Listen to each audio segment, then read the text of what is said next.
বেগানা নারী কি পরপুরুষকে সালাম দিতে পারবে?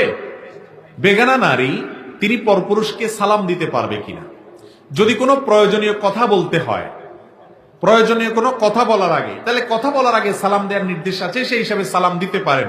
কিন্তু সালাম দিতে গিয়ে বা কথা বলতে গিয়ে কণ্ঠের মধ্যে কোনো প্রকার কোমলতা সৃষ্টি করা যাবে?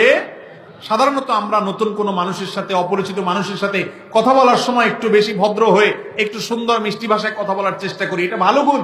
কিন্তু একজন নারী তিনি যখন পুরুষের সাথে কথা বলবেন, পরপুরুষের সাথে, গায়রে মাহরাম পুরুষের সাথে, আল্লাহ রাব্বুল আলামিন কোরআনে কারিমে নির্দেশ করেছেন তোমরা সেই কথা বলার সময় কণ্ঠের মধ্যে কোমলতা বা কোন আর্টিফিশিয়াল ভাবে একটু ভালোভাবে মিষ্টি সুরে কথা বলার চেষ্টা করবে। যদি করো তাহলে যার সাথে কথা বলেছ তা, যাদের অন্তরে রোগ আছে তারা তোমাকে নিয়ে বাজে চিন্তা করবে, বাজে জল্পনা করবে, মনে মনে জেনায় লিপ্ত হতে পারে। তো সেই আত্মসম্মান বোধের জায়গা থেকে মেয়েরা কণ্ঠকে কোমল করবে না।